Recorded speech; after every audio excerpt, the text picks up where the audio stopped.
Greetings, my Canadian cousins from New York, USA. It is almost New Year's, heading into 2024, and it's always a good time to take a moment to reflect on what you've done and what you've learned the prior year. And it's been a little over a year, about a year and 4 months since I started this channel. I did a video similar to this a few months in response to the question that a lot of you asked me as to what made me so interested in Canada. I'll drop a link in the description in case you want to watch that if you haven't seen it before. But what I'm doing now is a little different. First of all, I've got, almost probably a year of watching these videos, reacting, and doing some independent study and research on Canada.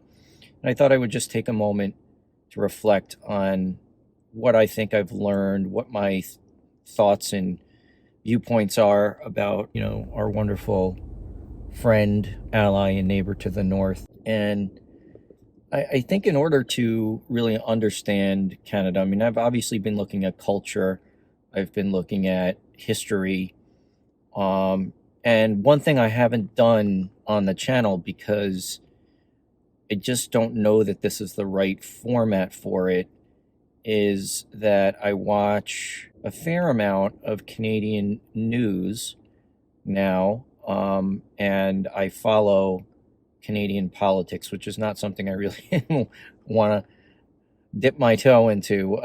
We've got enough problems here in the U.S. In that regard, but it is important to know about it because I'm never really going to be able to understand what it is like to be Canadian unless I am looking at everything, including, and not just through rose-colored glasses, but including the things that are of major concern and major issues and the divisions, between Canadians and how they view the world and in their political viewpoint, because otherwise what's the point?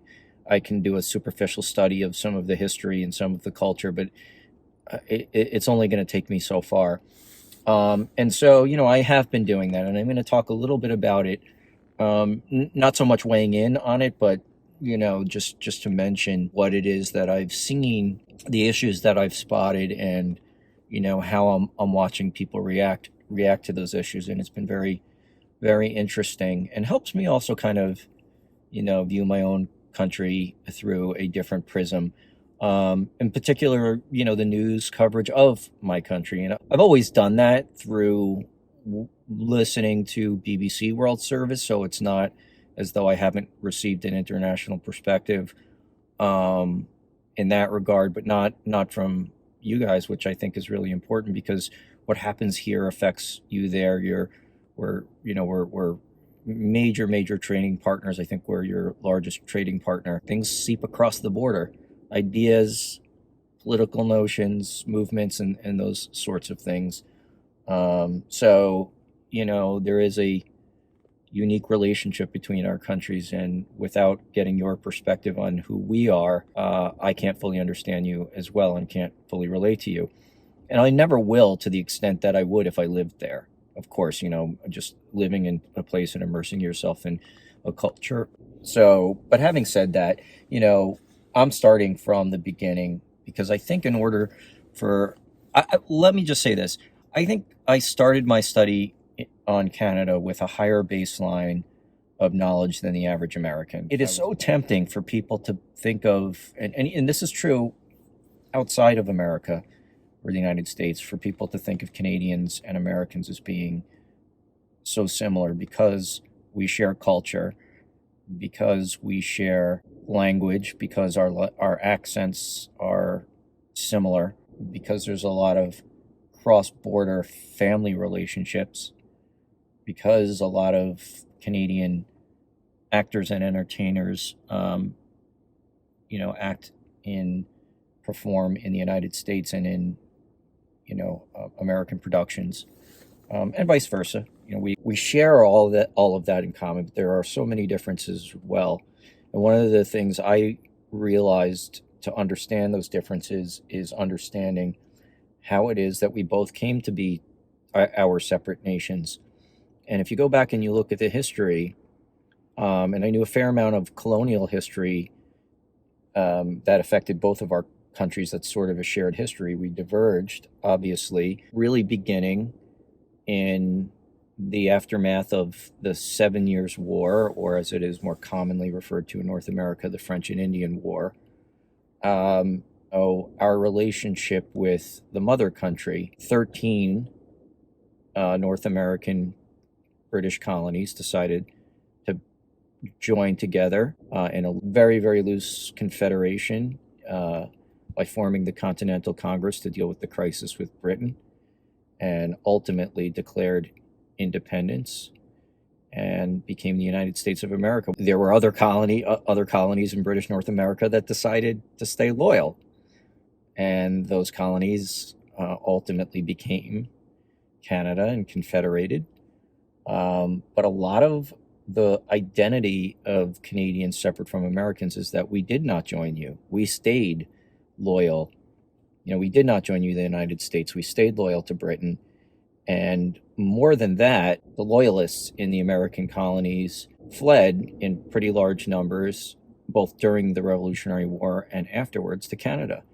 And so these were people that had maybe sort of an embittered viewpoint towards the United States, because it wasn't what they wanted for the colonies that they lived in and had to leave their homes. And so, in some respects, those people perhaps added to the culture of the loyalist culture in the Canadian colonies at the time, and looked at the United States as very much other, not us.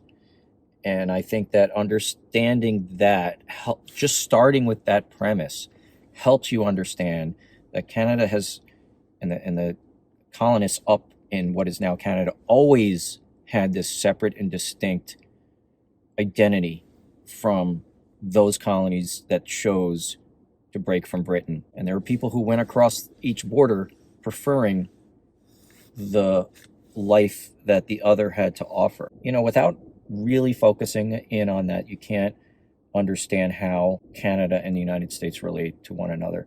And that continued over the next 40, 50 years or so, because the United States expanded westward quickly, but even before that, the United States got into the War of 1812 with Great Britain. From our perspective and from Britain's perspective, it was a war between each other with our own political ends.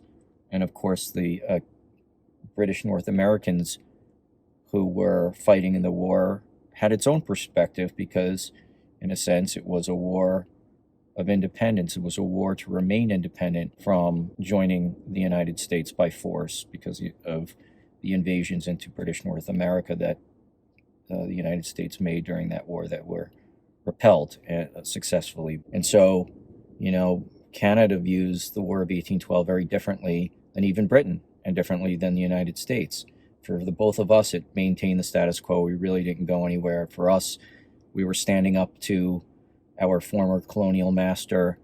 For them, it was, sort of a side note to its larger struggle with Napoleon on the continent. But to Canadians, it was the destiny of our country will remain separate from the United States. And that's, I think, a very important key to take out of it. And then, learning, of course, about, like I said before, Manifest Destiny and the concern Canada had, recognizing that history, and within the context of, there being an invasion in the Revolutionary War and an invasion in the War of 1812, and then seeing what happened in the American Civil War, there was concern that the United States would once again try to take Canada, or at least parts of what, would have been Western Canada. That wouldn't have been good for Canada's growth and expansion. So there was an imperative to build the Canadian Pacific Railway. I mean, imperative for a lot of reasons, not just in relation to the United States, but that had something to do with it as well. And, more of an imperative to confederate when you did in 1867, right after the U.S. Civil War ended, and and the United States was then focused on its westward expansion. So, I've learned very much through the study of all of that history how distinct Canada is from the United States because of its relationship with us over time. I mean, our relationship is obviously very good now, and it looks very different than it did then. But it's still developed along those lines, and that certainly is what I believe plays into the Canadian psyche of its own self identity, and as it should. And I think more Americans would be well served to understand that if they would only teach us this in school. So there are so many seminal events that contribute to Canadian identity, and I'm not going to sit here and rattle off a long list because it's really not possible, and I'm kind of telling you things way better than me. But as far as I can see, in addition to all those things I just mentioned, of course, the World Wars were major seminal events. World War One, I think, really gave Canadians a real sense of nationality on the world stage because of the wonderful contributions it made during that war and the sacrifices it made, and always punching above its weight. World War II, even more so in some respects, because Canada had greater independence from Britain by then and was not fighting as part of, a British Commonwealth nation under British command, but declared war as a nation in its own right, and fought, of course, closely with its British allies and American allies eventually, and but was an independent nation, independent player in the war, and among its allies as an equal, and not just subservient to British command. And of course, your governmental system is different than ours. The parliament, being a parliamentary democracy, is interesting. I knew a fair amount about it because I knew a lot about the British system, and yours is a lot like that. But you have your own nuances and your own people, your own your own great prime ministers, your own bad prime ministers, your own successful governments throughout your history, some governments that didn't fare as well, and your social norms are different than ours. Well, it's really hard to say that, though. I mean, what are social norms? The United States is such a diverse country, and we are so divided right now, and among politics. But a lot of what the politics relate to social issues more than really political and economic issues, which is I find extremely lamentable, because you have many of us who are trying to keep this nation on a track of progress, and you have those who are anti-democratic, who support, you know, demagogues and alternative facts and all of that towards pushing some kind of weird social agenda that's a mix of Christian nationalism, which seems like it should be a contradiction in terms, but there you have it. I do think that Canada does better than the United States in its social norms and, modern sensibilities. I think that Canada has built a very good social safety net that I would love to see here. But I'm not naive, and I do know that hyper-partisanship is on the rise all over the Western world and in among democratic countries, and I do know that it's on the rise in Canada too. And it's not a good sign for our world, folks. But where my when I look at it in Canada compared to us, I'm almost envious. But it's just a bad trend that's happening in the world. I hope that things get better. Among the major news stories I followed this year, just to sort of reflect on some of the issues that I know that you faced, of course, in the United States, the wildfires were covered quite extensively. There were a few other things covered here, if you were paying attention. Certainly the row with India was covered here. Very brief coverage over the Speaker of the House of Commons, Speaker Rhoda's mistake in inviting a former Nazi to Parliament while the Ukrainian leader Volodymyr Zelensky was visiting. Those things were covered here. But, we're not really covering your politics. So, like, if you asked me a year ago, who the prime minister was, of course I would be able to tell you. And I've been following, the news concerning his government. But I also now know who the major opposition leader is in the Conservative Party, Pierre Poilievre. And his rise in polling numbers over the course of this year, which may be falling or coming a little bit more back down to earth, I'm not sure. But it was interesting to see where Poilievre fits into the political landscape of Canada. MP Singh, I think he is the leader of the NDP party that has been cooperative with the Liberals in this past government, but maybe there's some cracks showing there. So, I mean, look, I am not an expert at this stuff. And please forgive me if I've made a mistake or said something wrong. My point is I am following this stuff. I'm trying to understand it. It takes time, though. It takes time to, like, really get into the nuances and find out, really as much as you would have there. Because okay, I can watch it on the news, but I'm not going to be able to go to the coffee shop and have a conversation with somebody about it.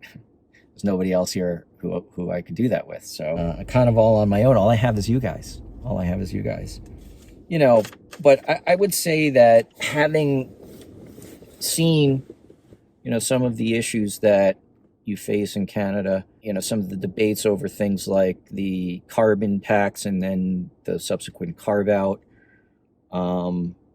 maybe the exercise of some more independence from the federal government, from provinces like Alberta and Saskatchewan and such.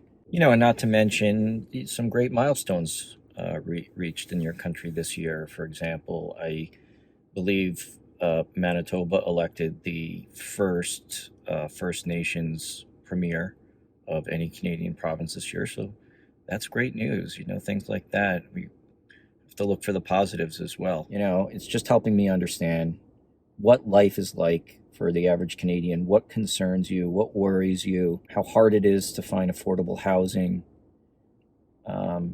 things like that.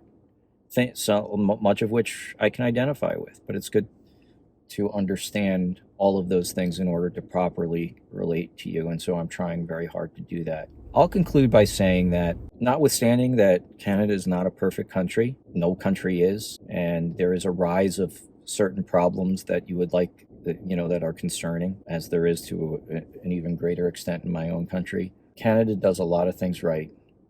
It's a good country. It's contributed a lot to the world. Things like insulin, which my close family member of mine depends on. Right down to something as simple but as tried and true as peanut butter. I could sit here for an hour trying to list all the contributions that Canada has made to the world and to North American culture. It shouldn't be overlooked as much as it does, but it is sometimes. But I get it. It lives in the shadow of this gigantic beast. I was reacting to one video, and Pierre Elliott Trudeau was addressing a number of American politicians in Washington and said it's like sleeping with an elephant. No matter how temperate and benevolent the beast is, you still feel every move and twitch. So we absolutely get that. All right, my friends, thank you so much for watching. Thank you so much for supporting the channel. If you don't mind to like this video, and if you are so inclined and you are not already, please subscribe. I'd greatly appreciate it. Have a wonderful and happy and healthy new year, my friends. And I look forward to another year of videos with you. Take care.